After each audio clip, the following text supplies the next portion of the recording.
Maybe this is the good point to ask Mike back to join us again. And I have the previous questions kept over from before, as mentioned. This is also a good question for you, Steve. What's a book you wish you wrote yourself? What's a favorite book of yours that you wish you wrote? Silence of the Lambs. Easy one. Yeah. That book, that did quite well, that book. And it's quite good. So yeah, I would have liked to have written that one. Yeah, they made a nice little movie out of it as well. A nice little indie movie. Not many people saw it. Yeah, I would. Yeah, Silence of the Lambs, definitely. That's a good one. Well, all these questions for both of you, I'm sure. This is from Miriam. If you could sit down with someone, dead or alive, who would it be? Wow. A writer? Anybody, someone, dead or alive. Goodness me. That's a hard one. I don't know. I think it would have been something to know. Oh God. There's a really Spike Milligan, I think I would like to have lunch with. Right. Spike Milligan, the English poet and humorist. Yeah, he would have been fun. My editor, Steve, I'd seen her about 10 times. I'd had meetings with her, and she suddenly dropped it in out of nowhere, actually, that her and her husband were really good friends with Spike Milligan. Used to go and stay at his house. No. Yeah, it was unbelievable. She just like casually mentioned it and then just was trying to move on. I was like, hang on. I want to know everything that you know about Spike Milligan, because he was just so funny. His war memoirs. Brilliant. Absolutely. Loved them. Fantastic, wasn't it? And it was very much a journey about PTSD. It wasn't just about how it wasn't even a thing, PTSD in those days, wasn't it? That's right. If I had to sit down with someone, I'm going to be a bit more boring. I think Stephen King, actually. I think if I think back to my reading history, I can't remember a time when I wasn't reading Stephen King. So I think I'd just like to sit down with him and just randomly talk about the various books he'd written, and then try to get him to plug one of mine, I think. That would be good. That's a good plan. Good call. It's 6 degrees of separation because we're a publishing house of the whole backlist of Stephen King. So you're in good company, guys. Excellent. That's something. Amber says, not a question, but your books are brilliant and gripping. Both of you, that goes. So that's fun. Thank you. Here's a question from Kennel. Do you have a special ritual when you're writing a book? Oh, he actually asked when you're done writing a book, but maybe it goes for writing in general as well. And not really. I'm not a big one for rituals. If I finish a book, I'm just relieved that it's happened, but I don't have a ritual or anything. I know there are some writers who do, but I don't. I have a ritual when I'm starting a book, and then I buy a new notebook. That's the only rituals that I have, apart from that. Just an excuse for me to buy a notebook. Yeah. Up until now, actually, I always started the new Poe book on the 1st of December. Now, that wasn't really a ritual. It was just if I knew if I started on the 1st of December, I can have 20,000 words down before Christmas, and then have a good Christmas, think about where it's going, and then I can have it submitted on time, because I had normally a 1st of December submission date from the following year. So that's routine. But I find I never really feel comfortable about finishing a book. I don't know about you, Steve. You don't really finish it. You just decide to stop writing it to a certain degree, because you can go back and edit, and at some point you just have to give it over. And then it's not really finished, because then you get the edits back from your editor, then you get the copy edits back, then you get the proofs back. So well, I think when it's good enough to go to someone else to read, I'm quite happy. I know there's more work to be done, but I feel at that stage, okay, that's good. I deserve a little present or something like that now. Yeah. The big thing for me is getting it off my desk onto someone else's. Then if my house catches fire, the book's someone else has got it, or they can recover it. Someone who's more technically adept than me can actually recover it for me and fix things. That's a good way of looking at it. Absolutely right. Very practical as well. Here's a question from Maria Zay.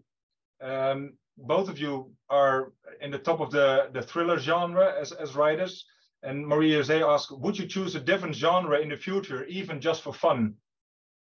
A different genre to write in?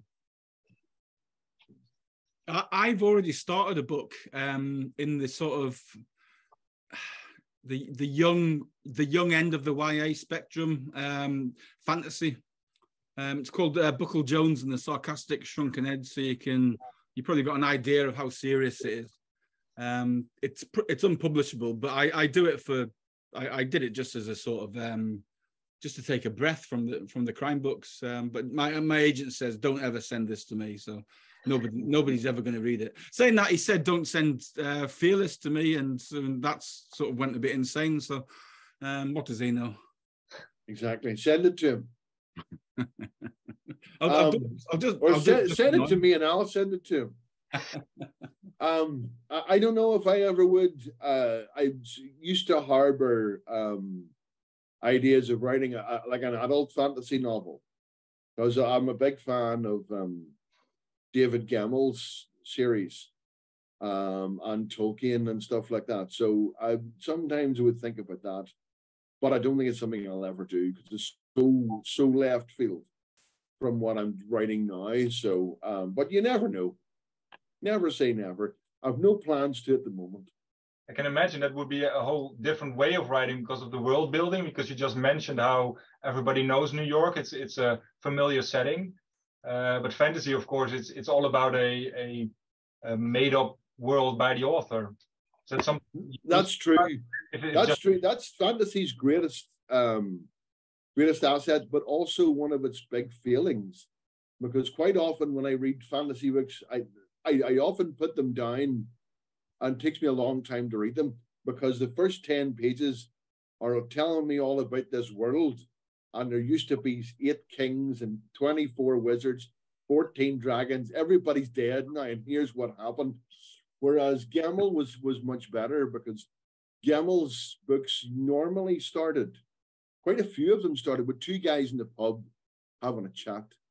There's no, he takes you in through the characters to the world. And lots of people start off like, here's the world, and here's all the rules, and here's how magic works. And whereas that often leaves me quite cold. So what I loved Gemmell's approach to it. So I might do it that way. A question from Jacqueline. Would you write, or maybe have you written, true crime? Me, I wouldn't. No, never. Why not? You're very decisive there. No, it's just that there's a huge responsibility to doing that, and a vast amount of research. And I'm not that good at being factual, even though I was a lawyer, and I just wouldn't have the time to do the research. So for me, it's much easier to make things up. I don't read true crime, so I don't think I'd be particularly good at it. And also, I'm very lazy, so I wouldn't want to do the research either. Michelle asks, is writing a book for both of you a way of coping with previous professional experiences? Not. I don't.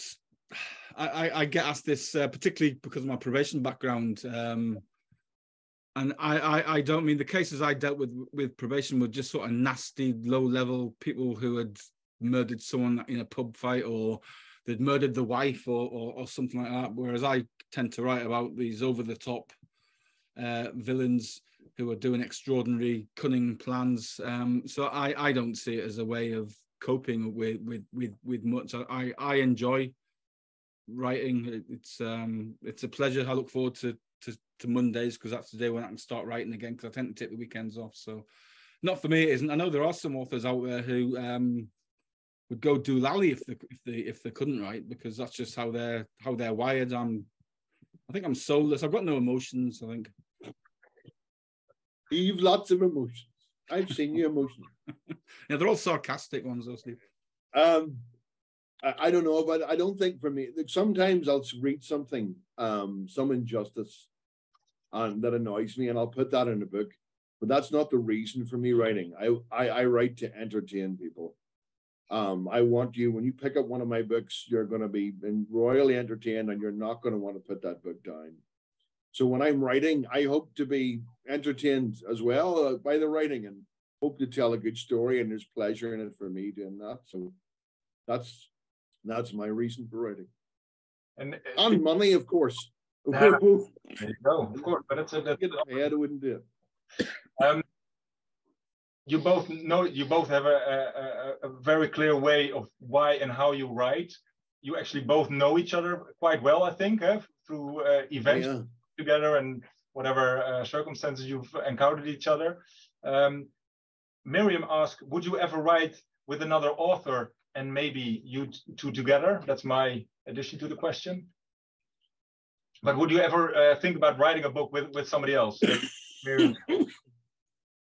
There's a series that I can't remember who edited it. It's for the International Thriller Writers Association, called Match Up or something like that, where they do get big authors who put their characters together. It was actually quite an interest. I've read them and they're really actually good because you get to. I think Reacher met up with I can't remember who he met up with. Was it Will Trent? It might have been, yeah. Aaron Slaughter's character, I think it might have been. Yeah. And there was I think Rebus met up with Roy Grace. Yeah. It was really interesting. I don't know. I find it hard writing a book on my own, never mind having to take other people's writing into consideration. I think it would be an incredibly interesting thing to do. A short story at best, I think. I believe that Poe would never meet Eddie Flynn. I can't imagine Poe getting into enough bother that he would need Eddie Flynn's services. Ben Koenig, certainly the guy I've got coming out next year, he would need Eddie Flynn. I can absolutely see that. I think he might need Eddie Flynn at some stage, that guy. I don't know if I would do that. I sort of tried something like that before as an experiment, and it didn't work. Through no fault of anyone's. So I don't know. The way I write as well was really bad. I make it all up as I go along. So I don't know what I'm going to write next. And if I was writing with someone else, we would need to work with a plan. And I don't think that would work for them or me, no matter who it was. So I don't think that's likely for me. No. Jacqueline asks, would you star in the film adaptation of your book? No. Yes. We have a no and we have yes. I'll write them down.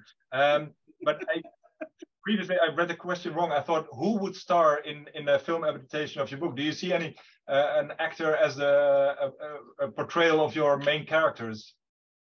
For me, I don't know. I don't know who would it be. I always leave that to the readers. But no, I wouldn't star in it. No, I might have a cameo. You never know. I could be a dead body somewhere or something like that. But no. Walk on by like Alfred Hitchcock always did. Yeah, that'd be quite cool. Walk on by and just look at the camera.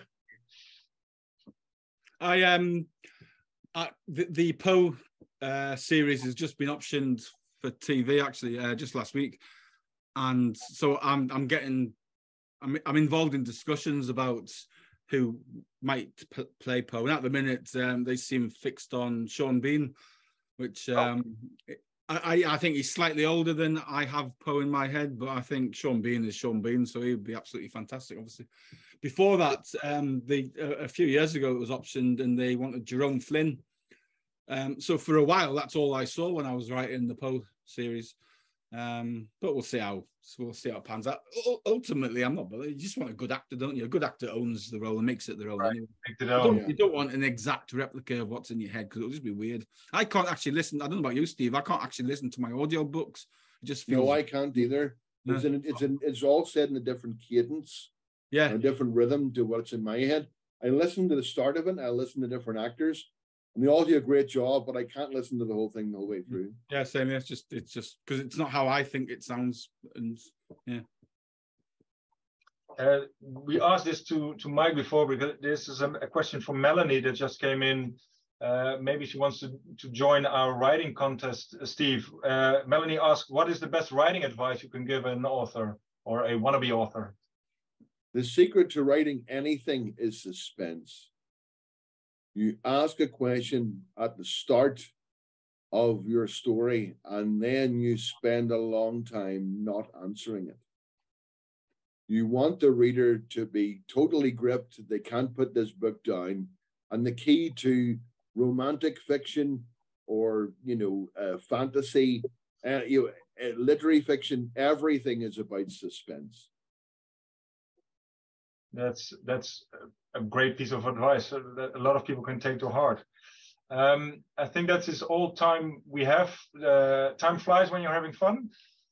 So that's it. I think I have a final question. Not even sure if you guys are anyway interested in, but according to you, who will win the World Cup football?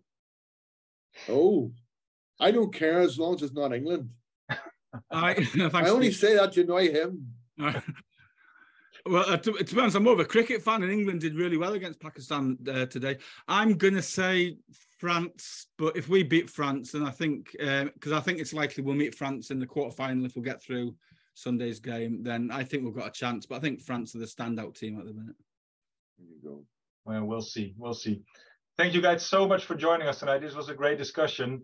Lovely having you here, and hopefully sometime soon together over in Amsterdam. That would be the best night of the year, I'm sure. That'd be awesome. I'm up for that.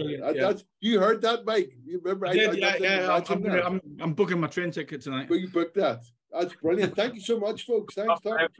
Thank you. Thanks for joining, guys. Bye-bye. Bye.